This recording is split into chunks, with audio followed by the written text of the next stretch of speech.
بسم اللہ الرحمن الرحیم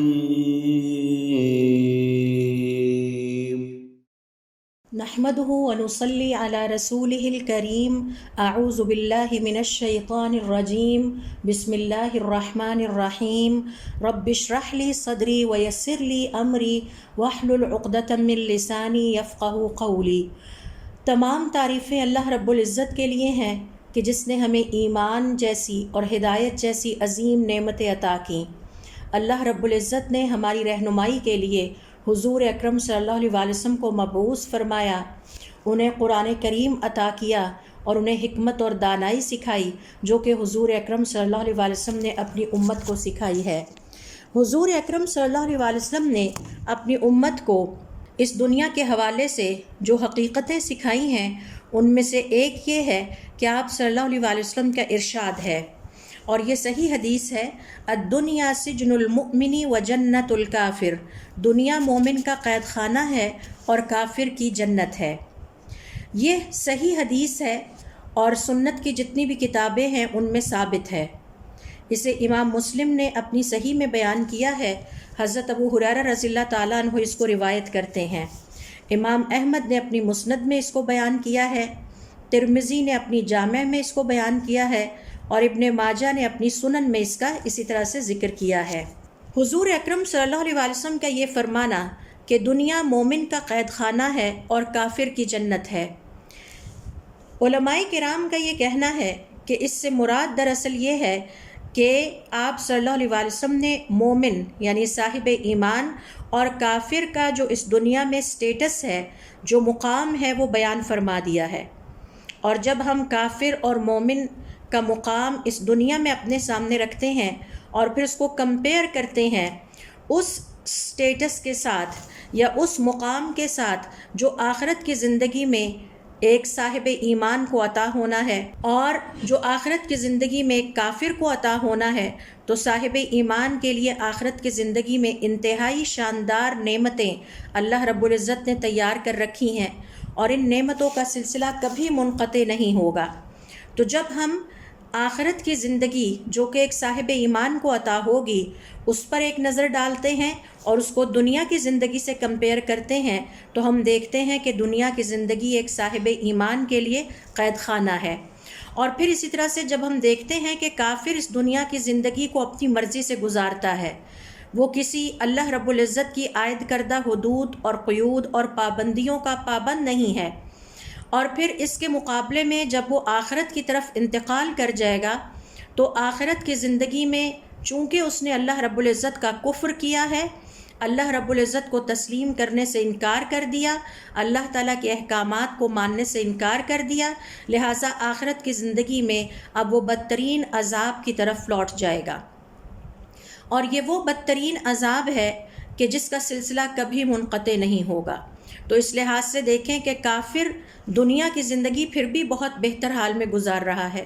اور آخرت کی زندگی میں اسے انتہائی سخت قسم کے معاملات پیش آنے والے ہیں۔ یہی وجہ ہے کہ دنیا کی زندگی کافر کے لیے جنت ہے اور آخرت کی زندگی اس کے لیے قید خانے کی مانند ہوگی۔ اس حوالے سے امام نووی رحمۃ اللہ علیہ اسی حدیث کی تشریح بیان کرتے ہوئے فرماتے ہیں کہ حضور اکرم صلی اللہ علیہ وسلم کا یہ فرمانا کہ دنیا مومن کا قید خانہ ہے اور کافر کی جنت ہے، اس کا مطلب یہ ہے کہ ہر صاحب ایمان، ہر مومن اس دنیا کی زندگی میں ایک قید کاٹ رہا ہے، اور وہ قید کیا ہے کہ وہ ہر طرح کی حرام اور مکروہ لذتوں، یعنی جن لذتوں کو اللہ تعالیٰ نے حرام قرار دیا ہے اور مکروہ قرار دیا ہے، ان لذتوں سے اپنے آپ کو بچا کر یہ زندگی گزار رہا ہے اور ان کے قریب بھی نہیں جاتا۔ اس کے علاوہ ہر صاحب ایمان کو اللہ رب العزت کی اطاعت گزاری اور فرما برداری کی مشقت بھی اٹھانی ہے، اور جب صاحب ایمان کا انتقال ہوگا، وہ اس دنیا سے دوسری دنیا کی طرف منتقل ہو جائے گا، تو ان ساری پابندیوں سے، ان ساری حدود اور قیود سے آزاد ہو جائے گا، اور پھر جو اس کا دل چاہے گا وہ کرے گا اور ہمیشہ کی ابدی راحت پا جائے گا۔ اور یہی اللہ رب العزت کا وعدہ ہے کہ جو صاحب ایمان اس دنیا میں اللہ رب العزت کے احکام کا پابند ہو کر اپنی زندگی گزارے گا، آخرت کی زندگی میں اسے ہمیشہ ہمیشہ کے لیے شاندار اجر و ثواب عطا کیے جائیں گے، اور اللہ رب العزت کی نعمتوں کا کبھی نہ تھمنے والا سلسلہ اس کے لیے جاری رہے گا۔ اور پھر یہ جو آخرت کی نعمتیں ہیں، ان کی ایک خوبی یہ بھی ہے کہ ان میں کبھی کسی قسم کی کوئی کمی نہیں آئے گی، جبکہ اس کے مقابلے میں جو کافر ہے اس نے جو کچھ انجوائے کرنا ہے وہ اس دنیا میں انجوائے کر رہا ہے، باوجود اس کے کہ اس دنیا کی جو نعمتیں ہیں کبھی اس کے پاس کم ہو جاتی ہیں، کبھی زیادہ ہو جاتی ہیں۔ اور ہم سب جانتے ہیں کہ اس دنیا کی زندگی کا ایک انداز یہ ہے کہ اس میں اپس اینڈ ڈاؤنز آتے رہتے ہیں۔ یہاں پر جو انسان کے پاس نعمتیں ہیں کبھی وافر ہو جاتی ہیں اور کبھی ضرورت سے بھی کم ہو جاتی ہیں، یہ اللہ رب العزت کی طرف سے آزمائش کی ایک شکل ہے۔ پھر یہ کافر جب اس دنیا میں اپنی آزاد زندگی گزار کے چلا جائے گا، اپنی مرضی کی زندگی گزار کے چلا جائے گا، اور خود کو اللہ رب العزت کے حدود اور قیود اور اللہ تعالیٰ کی فرما برداری کا پابند نہیں بنائے گا، تو اس کے بعد آخرت کی زندگی میں وہ ایک ہمیشہ جاری اور ساری رہنے والے عذاب اور مشقت کی زندگی کی طرف چلا جائے گا، اور یہ عذاب اس کے لیے ہمیشہ ہمیشہ کے لیے ہے۔ تو اس طرح کافر اس دنیا میں ہی جنت دیکھ جاتا ہے اور آخرت کی زندگی میں اس کے لیے قید خانہ ہے، جبکہ مومن اس دنیا کی زندگی میں اپنے آپ کو اللہ تعالیٰ کا پابند بنا کر رکھتا ہے، اللہ تعالیٰ کی عائد کردہ ذمہ داریوں، اللہ تعالیٰ کی طرف سے عائد کردہ حدود اور قیود کا پابند رہتا ہے، اور پھر اللہ رب العزت کو راضی کر کے جب اس دنیا سے جاتا ہے تو پھر اس کے لیے آخرت کی زندگی میں انتہائی خوبصورت اور شاندار نعمتوں بھری آزادی والی زندگی شروع ہو جاتی ہے۔ تو مومن کے لیے یہ قید خانہ ہے اور آخرت کی زندگی اس کے لیے جنت ہے۔ اسی حوالے سے امام زمخشری رحمۃ اللہ علیہ فرماتے ہیں کہ جب ہم مومن کے حالات پر نظر ڈالتے ہیں اس دنیا کی زندگی میں تو ہم دیکھتے ہیں کہ گویا وہ ایک قید کاٹ رہا ہے، اور اس کے مقابلے میں جو اللہ رب العزت نے آخرت کی زندگی میں اس کے لیے شاندار نعمتیں تیار کر رکھی ہیں وہ قید نہیں ہے، یہ دنیا کی زندگی قید ہے۔ اور کافر کی زندگی پر جب ہم نظر ڈالتے ہیں تو وہ ہر طرح کی قید سے آزاد دنیا کی زندگی گزار رہا ہے، اور اس کے مقابلے میں اللہ تعالیٰ نے اس کے لیے جو انجام رکھا ہے وہ بہت ہی برا ہے، اور وہ اس کا قید خانہ ہوگا۔ اسی طرح سے ان کا کہنا ہے کہ دنیا کی زندگی مومن کے لیے قید خانہ اس لیے ہے کہ مومن نے اپنے آپ کو ہر طرح کی حرام لذتوں اور مکروہ لذتوں سے روک رکھا ہے، اپنے آپ کو بچا رکھا ہے۔ مثال کے طور پر آپ دیکھیے کہ صاحب ایمان سود نہیں لے سکتا، اور وہ سب کو لیتا دیکھتا ہے لیکن اس کے باوجود سود نہیں لیتا، تو یہ اپنے آپ کو حرام لذت سے بچانے والی بات ہے۔ اسی طرح سے صاحب ایمان فحاشی، بے حیائی اور عریانی کے کاموں میں حصہ نہیں لیتا، کیونکہ وہ جانتا ہے کہ اسے اللہ رب العزت کی طرف سے اس کی اجازت نہیں ہے۔ اور اسی طرح سے آپ دیکھیے کہ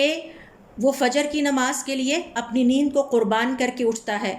اب یہ ساری مشقتیں وہ اٹھاتا ہے، اور ان ساری مشقتوں کے وجہ سے اس کی دنیا کی زندگی اس طرح گزرتی ہے کہ جیسے وہ کسی قید خانے میں قید ہے۔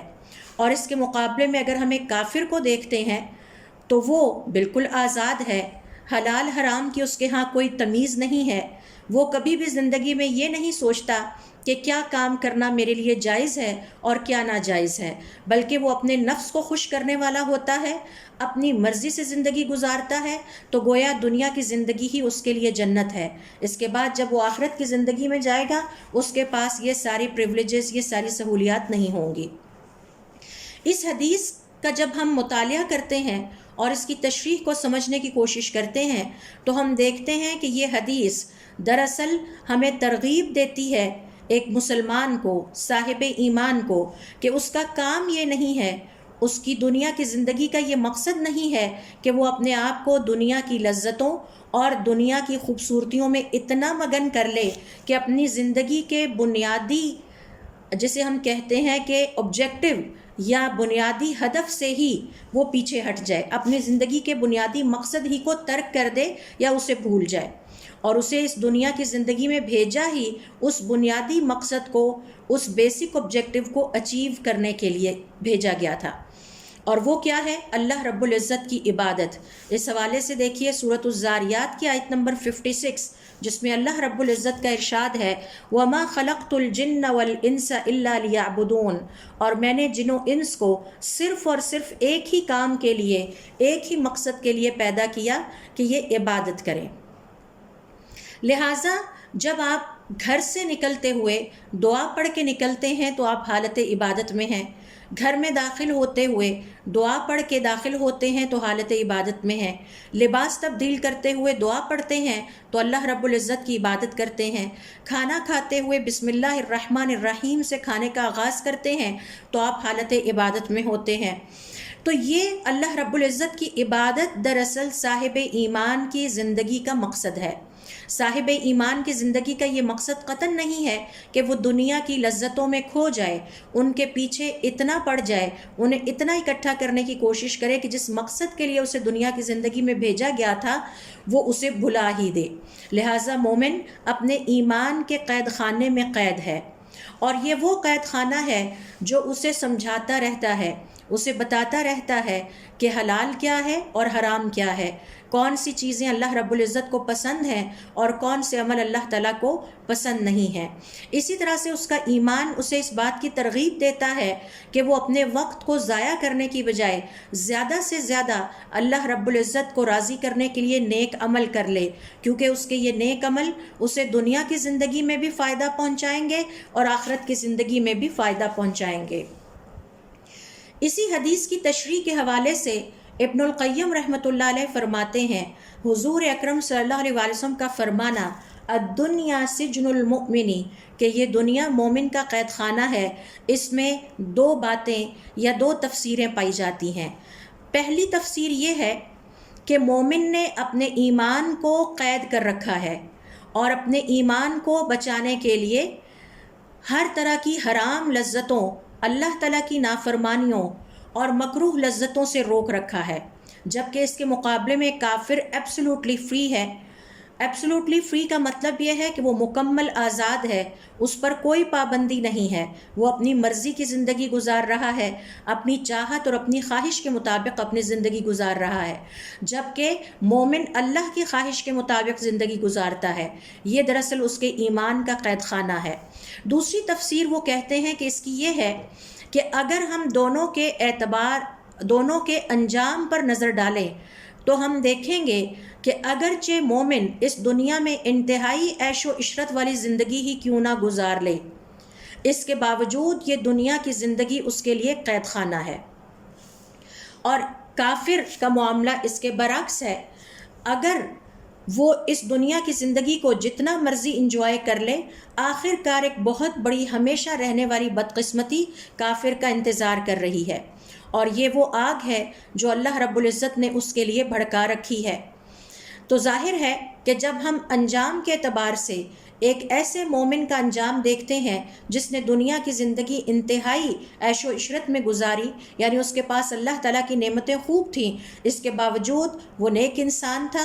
اور اس نے اللہ تعالیٰ کی نافرمانی نہیں کی، جب وہ آخرت کی زندگی میں اللہ تعالیٰ کے پاس جائے گا تو اس دنیا کی زندگی کے مقابلے میں اسے انتہائی شاندار نعمتیں عطا کی جائیں گی اور آزادی دی جائے گی کہ اب وہ آزادی کے ساتھ اپنی آخرت کی زندگی گزار سکتا ہے۔ اور مومن اس نے جو کچھ انجوائے کرنا تھا یہی کر لے گا، اور جب وہ آخرت کی زندگی میں جائے گا تو ایک بدترین انجام ہمیشہ کے لیے اس کا مقدر بنے گا۔ امام شافعی رحمۃ اللہ علیہ اس حوالے سے فرماتے ہیں کہ اس حدیث کا مطلب دراصل یہ ہے کہ اللہ تعالیٰ نے صاحب ایمان کے لیے آخرت کی زندگی میں شاندار نعمتیں تیار کر رکھی ہیں، اور ان نعمتوں کا دنیا کی نعمتوں سے کوئی موازنہ نہیں ہے، ان کا کوئی کمپیریزن نہیں ہے۔ اور کافر کی جنت سے مراد یہ ہے کہ دنیا کی زندگی میں کافر جو انجوائے کر لیتا ہے، آخرت کی زندگی میں جو عذاب اسے ملنا ہے اس کے مقابلے میں یہ دنیا کی زندگی پھر بھی اس کے لیے جنت ہے۔ اسی طرح سے ہم یہ بھی کہہ سکتے ہیں کہ مومن کو اپنی خواہشات کی پیروی سے روک دیا گیا ہے، مومن اپنی مرضی نہیں کر سکتا، اس نے ہر کام میں اللہ تعالیٰ کی مرضی کو اپنی مرضی پر ترجیح دینا ہوتا ہے۔ تو گویا مومن ہر لمحے ایک قید خانے میں قید ہے، اور کافر کا معاملہ اس کے برعکس ہے، کیونکہ کافر اپنی مرضی کی زندگی گزار رہا ہے، وہ اپنی مرضی کے فیصلے کرتا ہے، لہٰذا اس کی دنیا کی زندگی ہی جنت ہوگی، آخرت کی زندگی اس کے مقابلے میں اس کے لیے بہت سخت ہوگی۔ پھر اسی طرح سے دیکھیے شیخ اکمل الدین رحمۃ اللہ علیہ اسی حدیث کی تشریح بیان کرتے ہوئے فرماتے ہیں کہ حقیقت بات یہ ہے کہ اگر ہم صاحب ایمان کی دنیا کی زندگی پر غور کریں تو ہم دیکھتے ہیں کہ اس کے کاندھے پر دین اور دنیا کی بھاری ذمہ داریاں اللہ رب العزت نے عائد کر رکھی ہیں۔ دین اور دنیا کی ذمہ داریاں، دنیا کی ذمہ داریاں کیا ہیں اور دین کی ذمہ داریاں کیا ہیں؟ مثال کے طور پر اس نے اپنے والدین کے حقوق بھی ادا کرنے ہیں، ہمسایوں کے حقوق بھی ادا کرنے ہیں، اللہ تعالیٰ کے حقوق اور اللہ تعالیٰ کی عبادت بھی کرنی ہے، اپنی اولاد کے حقوق بھی ادا کرنے ہیں۔ ہر لمحے وہ کوئی نہ کوئی ذمہ داری ادا کر رہا ہوتا ہے، اور پھر اس کے علاوہ اس کے اوپر اللہ رب العزت کے حکم سے آزمائشیں بھی آتی ہیں، اسے اپنی زندگی گزارنے کے لیے بہت زیادہ مشقت بھی کرنا پڑتی ہے، غم، دکھ اور پریشانیاں بھی اسے گھیرے رکھتے ہیں، بیماریاں بھی اس پر زندگی میں آتی ہیں۔ تو گویا صاحب ایمان ہر وقت ایک قید کاٹ رہا ہے، اور اس سے بڑی کون سی قید ہو سکتی ہے؟ اور پھر اسے یہ بھی نہیں پتا کہ یہ جو قید اللہ تعالیٰ نے اس کے مقدر میں رکھی ہے، جسے ہم صاحب ایمان کی دنیا کی زندگی کہتے ہیں، اس کا انجام کیسا ہوگا؟ کیا اس کا انجام اچھا ہوگا یا برا ہوگا؟ اللہ تعالیٰ کو پسند آئے گا یا نہیں آئے گا؟ یہ سارے وہ خوف ہیں جن میں صاحب ایمان ہر لمحے گھرا رہتا ہے، اور اسے اس بات کا دھڑکا لگا رہتا ہے کہ اگر اس کی زندگی کا انجام اچھا نہ ہوا تو اس کا کیا بنے گا؟ اور یہ تو اللہ تعالیٰ کی بڑی مہربانی ہے، اور اللہ تعالیٰ کی طرف سے رحمت اور شفقت کا اظہار ہے کہ اللہ رب العزت نے ہمارے ساتھ قرآن کریم میں یا صاحب ایمان سے یہ وعدہ کر لیا ہے کہ اگر وہ دنیا کا یہ قید خانہ صبر کے ساتھ کاٹ گیا تو اللہ رب العزت اسے آخرت کی زندگی میں شاندار انعام عطا کریں گے، اور اس کے لیے بہترین لذتوں والی آزاد زندگی ہوگی۔ اور کافر اس کے مقابلے میں ہر طرح کی ذمہ داریوں سے آزاد ہوتا ہے، اور اسے ان لذتوں کے حوالے سے، یعنی دنیا کی زندگی میں جو کچھ اسے عطا کیا گیا ہے، اسے کوئی خوف بھی نہیں ہوتا، اور وہ اپنے نفس کو خوش کرنے میں لگا رہتا ہے، اپنی خواہشات نفس اپنی مرضی سے پوری کرتا ہے، اور اس کی زندگی ایک جانور کی زندگی سے مشابہت رکھتی ہے۔ اور وہ وقت قریب ہے کہ جب وہ اس نیند سے بیدار ہو جائے گا، یعنی وہ حالت نیند میں ہے اور پھر وہ اس سے بیدار ہو جائے گا، اور پھر وہ ایک ایسی جیل میں پہنچ چکا ہوگا، ایک ایسے قید خانے میں پہنچ چکا ہوگا جس کا اس نے کبھی زندگی میں تصور بھی نہیں کیا تھا۔ اس حوالے سے ایک واقعہ میں یہاں آپ سے شیئر کروں گی، اور اس واقعے سے اس حدیث کی تشریح ہو جاتی ہے۔ امام قرطبی رحمۃ اللہ علیہ کہتے ہیں کہ سہل السالوکی نامی خراسان کے ایک بہت بڑے فقیہ اور چیف جسٹس گزرے ہیں، قاضی القضاة تھے۔ چیف جسٹس ایک بہت بڑا عہدہ ہوتا ہے، اور اللہ تعالیٰ نے انہیں دین اور دنیا کی ہر نعمت عطا کر رکھی تھی، اور لوگ ان کو بہت رشک کی نظر سے دیکھتے تھے، اور اپنے وقت کے بہت ہی جسے کہتے ہیں کہ نیک انسان تھے، اور ان کی نیکی کا چرچا اور ان کے علم کا چرچا اور ان کی دینداری کا چرچا ہر طرف تھا۔ ایک دفعہ وہ اپنے دفتر سے گھر واپس آ رہے تھے، اور ان کے پاس بہت ہی شاندار سرکاری سواری تھی،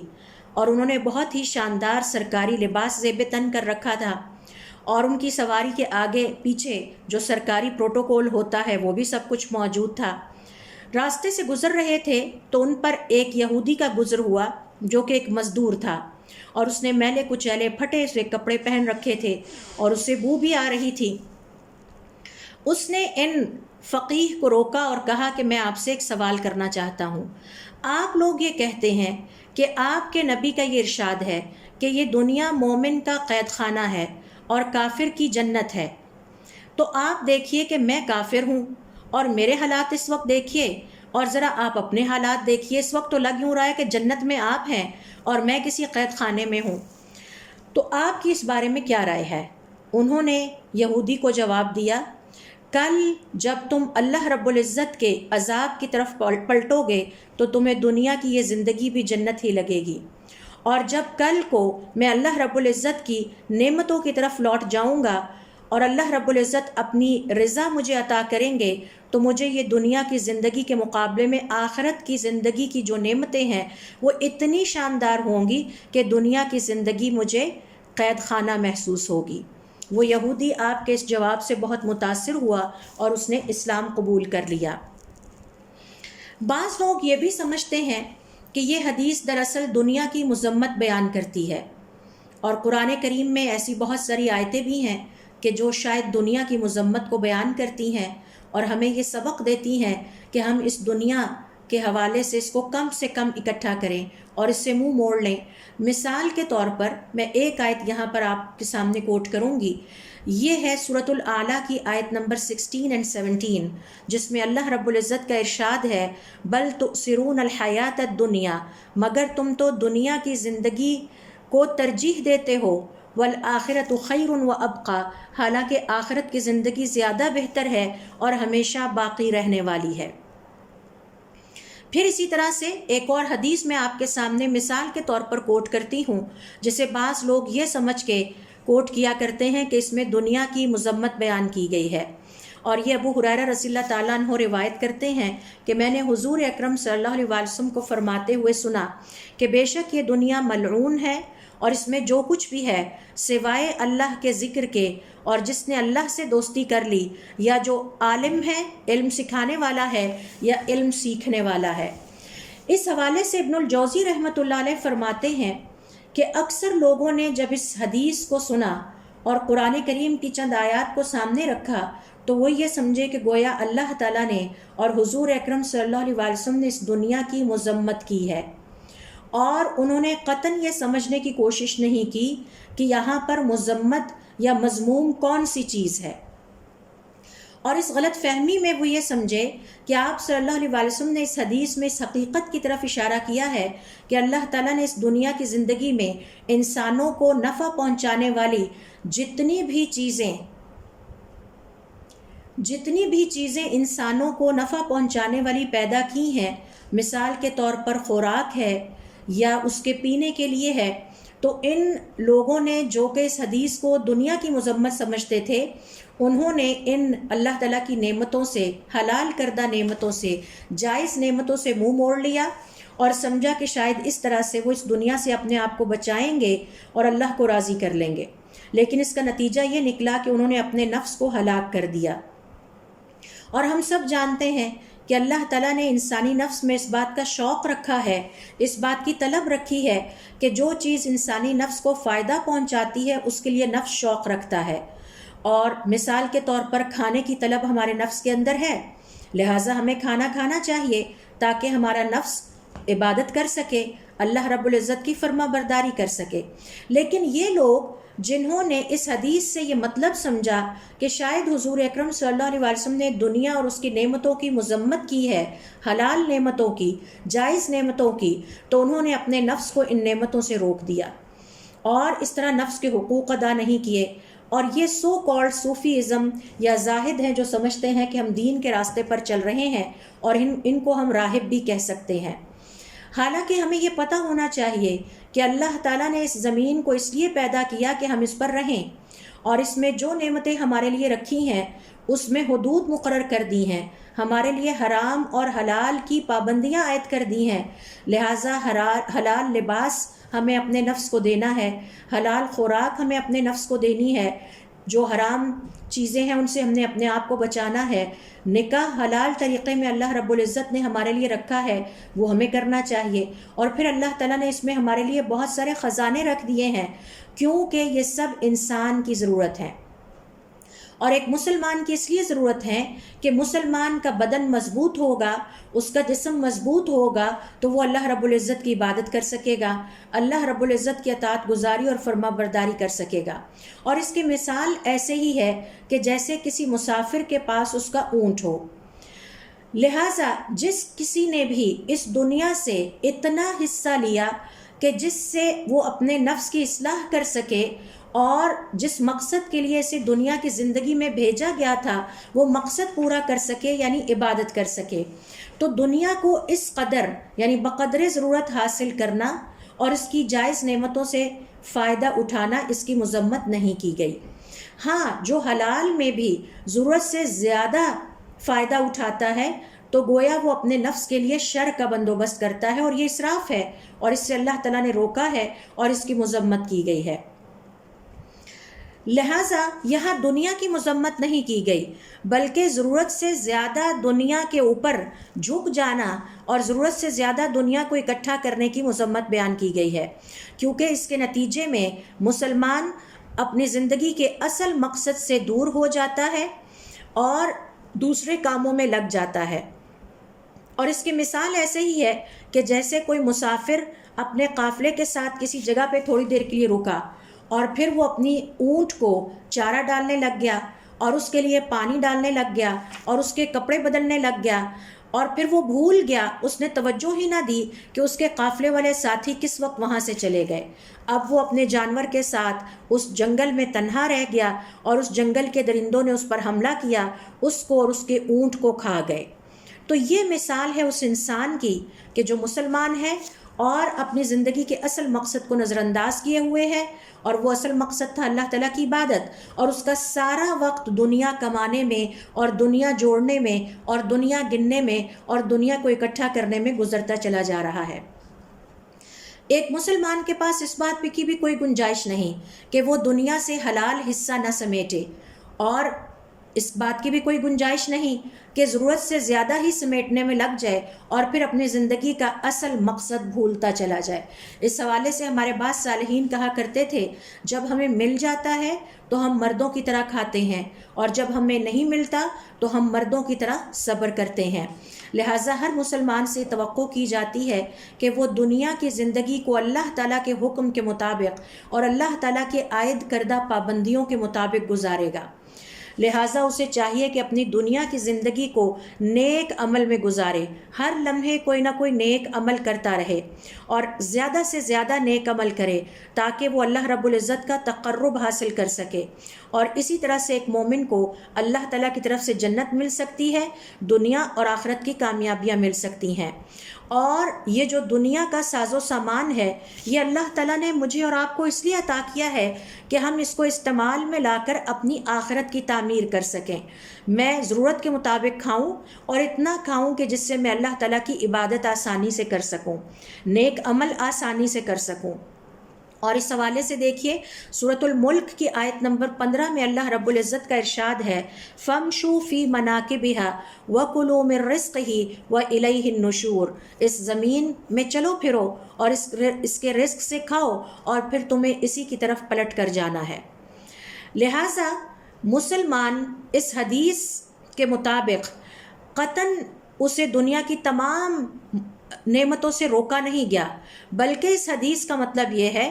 کہ وہ اس دنیا کے نعمتوں پر اتنا ہی نہ جھک جائے کہ اپنی زندگی کا اصل مقصد بھول جائے، نہ تو اسراف سے کام لے اور نہ ہی ان نعمتوں پر اترائے، نہ اس کے پاس اسراف سے کام لینے کی کوئی گنجائش ہے۔ ضرورت سے زیادہ کھانا اسراف ہے اور ضرورت سے کم کھانا بھی غلط ہے، اور پھر اترانے کی بھی کوئی ضرورت نہیں ہے۔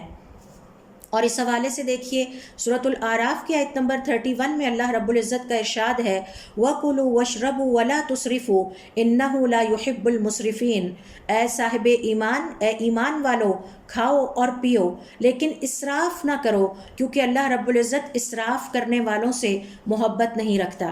ابن عباس رضی اللہ تعالیٰ عنہ فرماتے ہیں کہ اللہ رب العزت نے اس آیت میں مسلمان کے لیے، صاحب ایمان کے لیے کھانے اور پینے کو حلال قرار دیا ہے، ہاں اس میں اسراف کی اجازت نہیں دی اور اس پر اترانے کی اجازت بھی نہیں دی۔ جتنا اسے ضرورت ہے بقدر ضرورت بوقت ضرورت وہ کھا سکتا ہے اور اپنی بھوک کو مٹا سکتا ہے، اپنی پیاس کو ختم کر سکتا ہے، اور ایسا کرنا اس پر فرض ہے، یعنی شرعی لحاظ سے ایک مسلمان پر فرض ہے کہ وہ اپنے نفس کی حفاظت کرتے ہوئے اپنی بھوک مٹائے اور اپنی پیاس مٹائے، کیونکہ جب وہ اپنی بھوک مٹاتا ہے اور پیاس مٹاتا ہے تو اس سے نفس کی حفاظت ہوتی ہے اور حواس کی حفاظت ہوتی ہے۔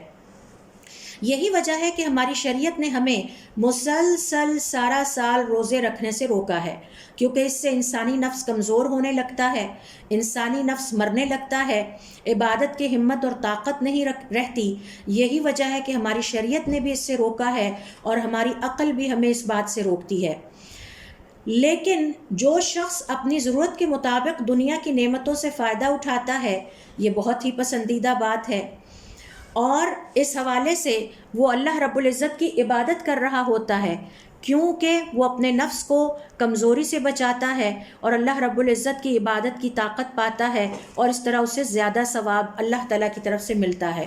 سورۃ الاعراف کی آیت نمبر 32 میں اللہ رب العزت نے اسی حقیقت کو بیان کرتے ہوئے فرمایا، قل، ان سے کہہ دیجئے، من حرم زینت اللہ التی اخرج لعبادہ، کس نے حرام قرار دیا اللہ تعالیٰ کی زینتوں کو جو اس نے اپنے بندوں کے لیے نکالی ہیں، بنائی ہیں، والطیبات من الرزق، اور پاکیزہ چیزیں جو حلال اللہ تعالیٰ نے رزق تمہارے لیے پیدا کیا ہے۔ قل، ان سے کہہ دیجئے، ہی للذین آمنوا فی الحیات الدنیا، دنیا کی زندگی میں یہ اہل ایمان کے لیے ہیں، خالصتاً یوم القیامت، اور قیامت والے دن تو خالصتاً صرف ایمان والوں کے لیے ہی ہوں گی۔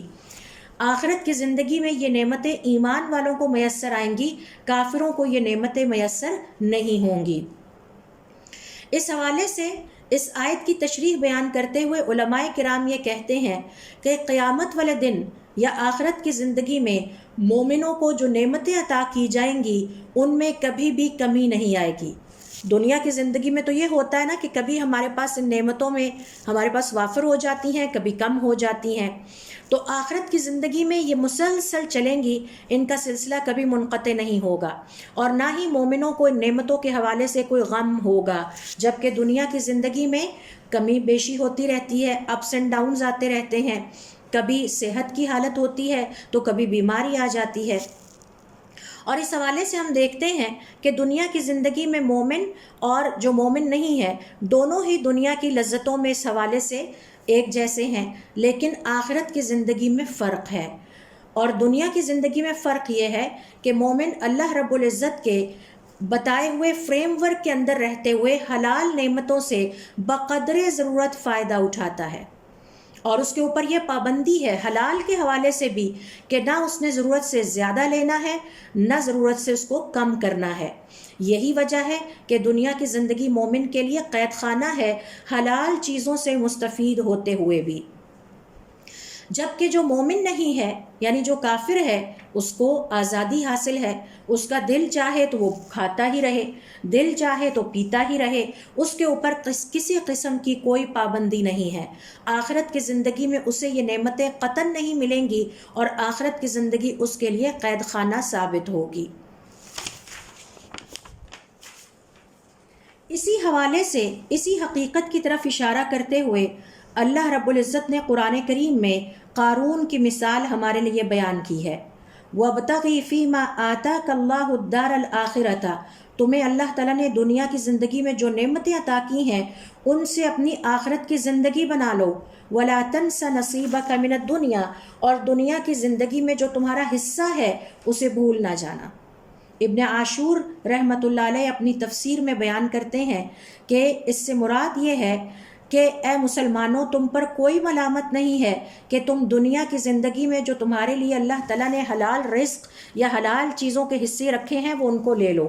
اور ان کو لے کر انہیں دنیا کی زندگی کا مقصد نہ بنا لینا، بلکہ ان سے اپنی آخرت کی تعمیر کر لو۔ کس طرح تعمیر کر لو؟ کہ مسلمان اس انٹینشن کے ساتھ کھاتا ہے کہ اسے اللہ تعالیٰ ہمت اور توفیق دے گا، اور پھر وہ اللہ تعالیٰ کے احکام کی پیروی کرے گا اور مضبوط جسم کے ساتھ اللہ تعالیٰ کی عبادت کرے گا۔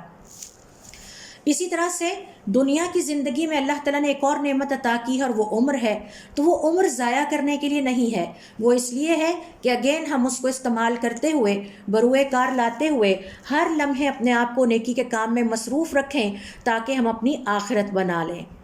اسی طرح سے امام قرطبی رحمۃ اللہ علیہ فرماتے ہیں وَلَا تَنْسَ نَصِيبَكَ مِنَ الدُّنْيَا، اور دنیا کی زندگی میں سے اپنا حصہ نہ بھول جانا۔ اس سے مراد ابن عباس اور جمہور علماء کا کہتے ہیں کہ مطلب یہ ہے کہ اپنی عمر کو ضائع نہ کر بیٹھنا، عمر کیسے ضائع ہوتی ہے؟ عمر اس طرح ضائع ہوتی ہے کہ آپ عمر گزار دیں اور نیک عمل کا سرمایہ ہی نہ اکٹھا کریں، دنیا کی زندگی ضائع کر دی، کیونکہ اصل میں آپ کو یہ عمر اس لیے عطا کی گئی تھی کہ آپ اس کے ذریعے سے اپنی آخرت کی تعمیر کر لیں۔ لہٰذا ایک مسلمان کا دنیا کی زندگی میں جو حصہ ہے اس میں اس کی عمر بھی آتی ہے، اس کے نیک اعمال بھی آتے ہیں۔ اسی طرح سے امام حسن اور قتادہ رحمۃ اللہ علیہما فرماتے ہیں کہ اس کا مطلب یہ ہے کہ دنیا کی زندگی میں جو آپ کو حصہ دیا گیا ہے اسے ضائع نہ کر لینا، صرف اسی چکر میں نہ پڑے رہنا کہ حلال لذتوں سے ہی فائدے اٹھاتے رہو، انہی کو انجوائے کرتے کرتے اللہ تعالیٰ کے پاس چلے جاؤ، بلکہ دنیا کی زندگی میں آپ کو یہ عمر اور یہ حلال لذتیں اس لیے عطا کی گئی ہیں کہ اس کے ذریعے سے آپ اپنے رب کو راضی کر لیں۔ اللہ تعالیٰ نے آپ کو عمر عطا کی ہے تو آپ اس کی عبادت میں لگا دیں۔ اللہ تعالیٰ نے آپ کو جسمانی قوت عطا کی ہے تو اپنے آپ کو اللہ تعالیٰ کے احکام کی پیروی اور اسے راضی کرنے میں کھپا دیں اور اس کو طلب کرنے میں لگا دیں۔ اللہ تعالیٰ نے آپ کو صحت دی ہے، خیر کے کاموں میں لگائیں تاکہ آپ کا رب راضی ہو جائے۔ اللہ تعالیٰ نے آپ کو مال عطا کیا ہے، اب آپ اسے اللہ کی راہ میں لگا دیں تاکہ آخرت کی زندگی میں جائیں تو آپ کا مال وہاں پر بہترین انداز سے آپ کا استقبال کر رہا ہو۔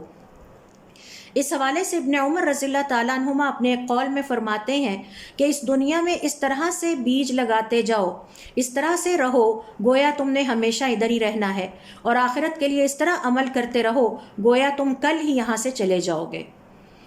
پھر اسی طرح سے امام مالک کہتے ہیں کہ اس آیت میں اللہ رب العزت نے ہمیں حکم دیا ہے کہ ہم حلال جو اللہ تعالیٰ نے نعمتیں ہمارے لیے رکھی ہیں ان کو بغیر اسراف کے اور بغیر اترانے کے استعمال کریں، اور اسی طرح سے ان کا کہنا ہے کہ اس کا مطلب یہ بھی ہے کہ ہمیں اس دنیا کی زندگی میں جو حلال نعمتیں عطا کی گئی ہیں ان سے منہ نہ موڑیں، بلکہ ان کو استعمال کرتے ہوئے اپنی آخرت کی تعمیر کر لیں۔ یہ دنیا میں ہمارا حصہ ہے، جیسا کہ میں نے آپ کو مثال دیا، علم اللہ تعالیٰ نے ہمیں اس دنیا میں جتنا بھی دیا ہے اسے خوب استعمال کریں، اللہ کی مخلوق تک پہنچائیں تاکہ گناہوں کی مغفرت ہو سکے۔ مال دیا ہے اس سے نیکی اور بھلائی کے کام کریں، صحت جسمانی قوت عطا کی ہے اس سے اللہ تعالیٰ کی فرما برداری پر لگا دیں۔ اور سورۃ القصص کی آیت نمبر 77 میں اللہ رب العزت نے ہمیں اسی کی تاکید کی ہے، وَأَحْسِن كَمَا أَحْسَنَ اللَّهُ إِلَيْكَ، اور آپ اللہ تعالیٰ سے اسی طرح اچھا سلوک کریں جیسے اللہ تعالیٰ نے آپ کے ساتھ اچھا سلوک کیا ہے۔ اس کا کیا مطلب ہے کہ اللہ تعالیٰ کی اسی طرح شاندار انداز سے اطاعت گزاری کریں، فرما برداری کریں، اس کی عبادت کریں جیسے اس نے شاندار انداز سے اپنی بے شمار نعمتوں کو آپ کو عطا کر دیا ہے۔ امام مسلم اپنی صحیح میں بیان کرتے ہیں کہ حضور اکرم صلی اللہ علیہ وسلم نے اپنی ایک حدیث میں فرمایا کہ قیامت والے دن آخرت کی زندگی میں ایک ایسے انسان کو لایا جائے گا جس نے خوب عیش و عشرت والی زندگی گزاری تھی، اور اب اس کے بارے میں فیصلہ کر دیا گیا کہ وہ آگ والوں میں ہے، یعنی اسے جہنم میں ڈالنا ہے۔ قیامت والے دن اسے ایک ڈبکی آگ میں دی جائے گی، یعنی اس نے دنیا کی زندگی خوب عیش و عشرت میں گزاری، اب قیامت والے دن اسے لا کے ایک ڈبکی جہنم کی لگوائی جائے گی، اور پھر اس سے پوچھا جائے گا، اے آدم کے بیٹے، کیا تم نے اپنی زندگی میں کبھی خیر کے لمحات دیکھے تھے، اور کیا کبھی اللہ کی نعمتوں کو انجوائے کیا تھا؟ تو وہ کہے گا، نہیں اے میرے رب، آپ کی قسم میں نے کبھی اپنی زندگی کو انجوائے نہیں کیا۔ حالانکہ اس نے دنیا کی زندگی میں عیش و عشرت کی زندگی گزاری ہوگی، لیکن وہ ایک ڈبکی قیامت کی جہنم کی آگ کی اتنی تلخ ہوگی کہ اسے بھول ہی جائے گا کہ میں نے دنیا کی زندگی میں کبھی انجوائے بھی کیا تھا۔ اور پھر قیامت والے دن ایک ایسے انسان کو لایا جائے گا جس نے دنیا کی زندگی بہت مشکلات میں گزاری تھی، اس کے پاس اللہ تعالیٰ کی نعمتیں اتنی نہیں تھیں، اور اب اس کے بارے میں فیصلہ کر دیا گیا تھا کہ وہ جنت والوں میں سے ہے۔ اسے ایک ڈبکی جنت کی لگوائی جائے گی، اور پھر اس سے پوچھا جائے گا، اے بنی آدم، کیا آپ نے اپنی زندگی میں کبھی تنگی ترسی دیکھی تھی؟ کیا کبھی آپ پر سخت وقت بھی آیا تھا؟ وہ شخص کہے گا، نہیں اے میرے رب، مجھ پر کبھی تنگی اور ترسی نہیں آئی، میں نے کبھی زندگی میں سختی نہیں دیکھی۔ یعنی وہ جو جنت میں اس کو ایک ڈبکی لگوائی جائے گی، ایک غوطہ لگوایا جائے گا، اسے وہ اتنا شاندار ہوگا کہ بھول جائے گا کہ اس نے دنیا کی زندگی میں کوئی سختی بھی دیکھی تھی۔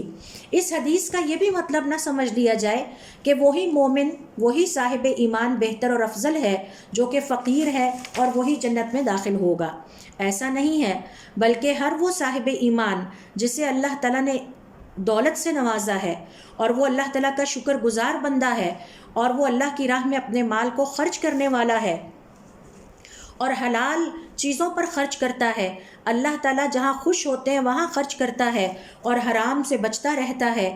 اور دنیا کی زندگی اس طرح گزار جاتا ہے جیسے کسی قید خانے میں ہے،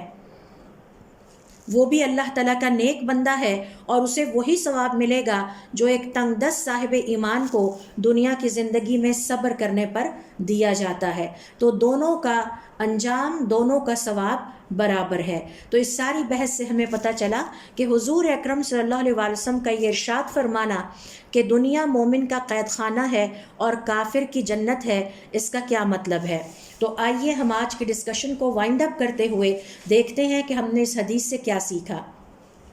سب سے پہلی بات تو ہم یہ دیکھتے ہیں کہ حضور اکرم صلی اللہ علیہ وسلم نے ہمیں آخرت کی تعمیر کے حوالے سے جو بھی خیر والی بات ہے وہ سب سکھائی ہے، اور جہاں کہیں آپ نے اپنی امت کے لیے شر کو محسوس کیا اس سے ہمیں فوراً خبردار کر دیا ہے، اور آپ صلی اللہ علیہ وسلم اپنی امت کی نجات کے لیے کس قدر خیال کرنے والے تھے اور کس قدر لالچ رکھتے تھے۔ اسی طرح سے یہ جو آپ صلی اللہ علیہ وسلم کی حدیث ہے کہ دنیا مومن کا قید خانہ ہے اور کافر کی جنت ہے، یہ دراصل دنیا کی حقیقت صاحب ایمان کے لیے اور کافر کے لیے بیان کرتا ہے۔ اس کا یہ قطعاً مطلب نہیں ہے کہ ہم اپنے اوپر اللہ تعالیٰ کی حلال کردہ پاکیزہ چیزوں اور رزق کو حرام کر لیں، یا ہم ان کو ترک کر دیں، یا ہم ان کو چھوڑ دیں، یا رہبانیت کی زندگی اختیار کر لیں۔ یہ سب غلط ہے اور دین کو نہ سمجھنے کا نتیجہ ہے۔ اسی طرح سے یہ جو قرآن کریم میں بہت ساری آیات آتی ہیں جن سے بظاہر یہ مطلب لیا جاتا ہے کہ شاید ان میں دنیا کی مذمت بیان کی گئی ہے، یہ بات غلط ہے۔ دنیا کی مذمت بیان نہیں کی گئی، بلکہ دنیا پر ضرورت سے زیادہ ٹوٹ پڑنا اور دنیا ہی کو اپنی زندگی کا مقصد بنا لینا یہ مذموم ہے، یہ قابل مذمت ہے۔ اسی طرح سے اس حدیث سے ہمیں یہ بھی پتہ چلتا ہے کہ دنیا کا کیا مقام ہے ایک مومن کے نزدیک، وہ اسے اس نظر سے دیکھتا ہے کہ یہ اس کا قید خانہ ہے، اور کافر یہ کہتا ہے کہ یہیں تو انجوائے کرنا ہے، 4 دن کی چاندنی پھر اندھیری رات ہے۔ لہٰذا ایک مومن کا ورلڈ ویو چینج ہو جاتا ہے، وہ اس دنیا کو ایک اور اینک سے دیکھتا ہے اور کافر اس دنیا کو ایک اور اینک سے دیکھتا ہے۔ اسی طرح سے مومن اس دنیا میں جتنی مرضی اللہ رب العزت کی عطا کردہ نعمتوں کو انجوائے کر لے، اس کے باوجود اس کے لیے دنیا کی زندگی ایک قید خانہ ہے، اور جب وہ آخرت کی زندگی کی طرف پلٹے گا تو اسے ایک ایسی آزاد زندگی عطا کی جائے گی جس میں وہ اپنی مرضی سے جو کرنا چاہے کر سکے گا، اور شاندار نعمتیں جن کا کبھی سلسلہ منقطع نہیں ہوگا اسے عطا کی جائیں گی۔ جبکہ کافر اگرچہ اس نے دنیا کی زندگی بہت تنگ دستی میں گزاری ہوگی، پھر بھی وہ اس کی جنت ہوگی، کیونکہ آخرت کی زندگی میں تو اللہ رب العزت کی طرف سے بہت دردناک عذاب کی خوشخبری اور وعید اسے سنائی گئی ہے۔ اسی طرح سے اس حدیث سے ہمیں یہ بھی پتہ چلتا ہے کہ اس دنیا کے پیچھے اپنی زندگی کو ختم نہ کر لیا جائے، بلکہ ضرورت کے مطابق اس کی حلال کردہ چیزوں سے مستفید ہوں اور اپنی زندگی کے اصل مقصد کو کبھی نہ بھولیں۔ ہماری زندگی کا اصل مقصد دنیا جوڑنا، اکٹھا کرنا، اسے گننا اور مزید اکٹھا کرنے کی پلاننگ نہیں ہے، بلکہ ہماری زندگی کا مقصد اللہ رب العزت کی عبادت کرنا ہے۔ لہٰذا اس دنیا سے میانہ روی کے ساتھ بقدر ضرورت اپنی ضرورت کے مطابق حاصل کر لیا جائے، جیسا کہ حضور اکرم صلی اللہ علیہ وسلم اور دیگر صالحین کیا کرتے تھے، اور اسراف کا مظاہرہ نہ کیا جائے اور دنیا کی نعمتوں پر اترایا نہ جائے، اور ان نعمتوں کی وجہ سے دوسروں کو حقارت کی نظر سے نہ دیکھا جائے۔